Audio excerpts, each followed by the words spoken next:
एक छोटे से गांव में गौरव नाम का लड़का रहता था। दिन रात अपने स्मार्टफोन पर पबजी खेलता रहता।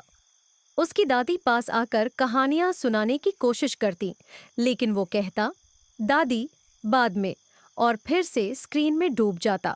गांव के बीचों बीच एक बहुत पुराना बरगद का पेड़ था। कभी वहां बच्चों की हंसी गूंजती थी, बूढ़ों की चौपाल लगती थी, कोई जूस बेचता था, कोई लोकगीत गाता था। अब सब बंद था। बरगद सूखने लगा था, उसकी पत्तियां झड़ रही थीं। हवा में उसके दुख की चुप्पी फैल गई थी। एक दिन आंधी आई और बरगद की एक भारी डाल टूटकर जमीन पर गिर गई। गांव में हलचल मच गई। गौरव ने भी पहली बार स्मार्टफोन से आंखें हटाईं।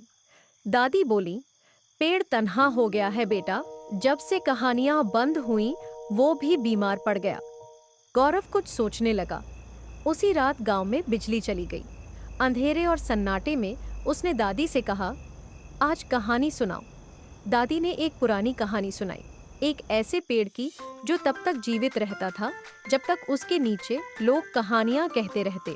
दूसरे दिन गौरव ने दादी से पूछा, क्या कोई इस पेड़ को ठीक कर सकता है?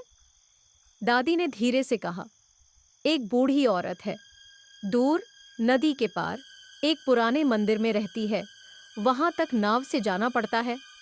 गौरव ने तय किया, वो जाएगा। वे नाव से नदी पार करके उस पुराने जंगली रास्ते पर पहुंचे। मंदिर किसी भूले हुए जमाने की तरह दिखता था। पत्थरों को बरगद की जड़ों ने जकड़ रखा था। मंदिर के सामने एक साध्वी बैठी थी, सफेद बाल, गहरी आंखें और चेहरे पर मिट्टी सी शांति। बिना देखे उन्होंने कहा, गांव का बरगद बहुत उदास है। गौरव चौंका। आपको कैसे पता?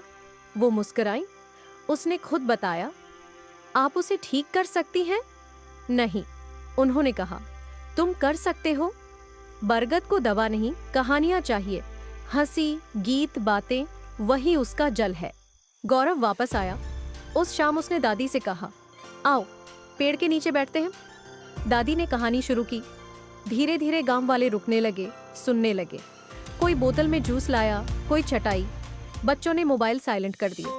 बरगद के पत्ते हवा में झंझनाने लगे और इस तरह बरगद स्वस्थ हो गया। अगर आपको ये कहानी पसंद आई हो तो लाइक, कमेंट और सब्सक्राइब करना ना भूलें।